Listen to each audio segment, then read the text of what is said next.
Hello everyone, I am Jonathan Little for PokerNews.com. Thank you all for being here with me today. Today we have a hand where we are facing a raise, playing 200 big blinds deep from a bearded guy. Now, I don't go too much into broad generalizations here, but typically, if someone has a beard, I'm going to assume they're a little bit loose and a little bit aggressive. Whenever I say beard, I mean big beard. I would not take note of a little beard. I mean, you could call this a little beard, but it's not really a beard. When you have a big beard, you're probably a little loose and aggressive, or at least out there a little bit. So, keeping that in mind, facing this 3 big blind raise, I'm going to call with my 10-8 offsuit in the big blind and try to flop something. And I'm often going to be check folding the flop when I miss, but you're not always going to miss. So I get middle pair, or I get bottom pair. I check the flop and the opponent checks behind. If he bet this flop, I would probably call and then fold on a lot of turns unless I improved. This is definitely one of the worst hands I would be check calling with. And it's fine to have some hands in your flop check calling range that you very clearly plan to fold to a turn bet, because first, your opponent's just not always going to bet again on the turn, and second, you could improve to a good hand. Like say a 10 comes on the turn or even an 8, I'm pretty happy at that point. I'm not trying to get in 200 big blinds, but I'm certainly not trying to fold anymore. So I'm fine calling in this spot if the opponent does make a reasonable bet. Going to the turn, I'm definitely going to keep checking unless I improve, but hello, we improve.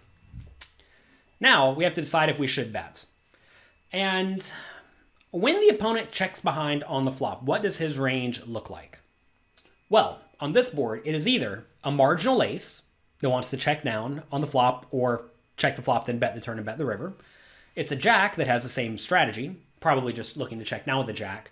It's a 10, which has the same strategy again, or it's just total garbage, like 8-7 offsuit, which is a straight up giving up. So, okay, let's think about this. If he has 8-7 offsuit and is giving up, if I bet the turn, is he ever going to call? Well, the answer is no. If he has a jack and I bet the turn and the river, will he call twice? Probably not. If he has an ace, will he call a turn and river bet? Well, yes, he will. But if I check, will he just bet with his ace? He probably will, right? So I think this is a spot where betting only gets money in, or only gets significant money in, against an ace or better. If you think about that, an ace or better, we actually aren't in great shape against an ace or better because we lose to most reasonable 10s and we lose to random straights and we lose to random boats. Not that I think we're against that very often, but they are worth keeping in mind. Like if I bet this turn and my opponent raises, I'm not re-raising because then we're only going to get it in when we're way behind.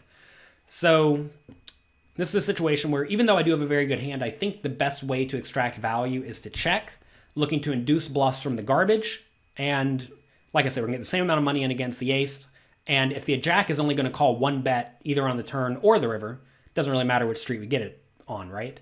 The only downside to checking against an ace or a jack, if the opponent checks behind, is that a king or a queen on the river will definitely make it to where our opponent could conceivably fold. So anyway, I decided to check the turn. The opponent now bets 500. All right, this is good. We're happy about this. Question is, should we raise or should we call? It depends a lot on what we think about the opponent's strategy. Given I have this guy labeled as the bearded guy, he has a big beard, I don't know if he's going to be betting the river or not, but I would lean towards thinking that if I check call the turn, he's very likely to blast the river. So that makes checking the turn very, very viable. Question is, can I ever check raise the river for value and expect to get called by worse? And I don't know the answer to that. Next question is, should I just check raise the turn? If I check raise the turn and the opponent has an ace, will he ever fold? Well, I don't know. It's also worth mentioning the opponent did bet pretty big on the turn. So that usually is an indication of a polarized range. Polarized range means either a very good hand. So what's a very good hand here? Usually a good ace or better. Or most likely a 10. That's a hand that would very obviously check back the flop and then bet the turn big. Or a draw of some sort or total garbage. This could be like jack 3 or queen 3 suited or something like that. Or it could be 9-8. I mean, who knows? It's a weird spot when he bets so big. And given this read I have, it's like I want to check call. But at the same time, if the player is overly splashy because he has a big beard and doesn't want to get pushed around by a little guy like myself with no beard, well then certainly I want to raise the turn and just get money in the pot. So I could go either way, depending a lot on what I think about the opponent's river tendencies.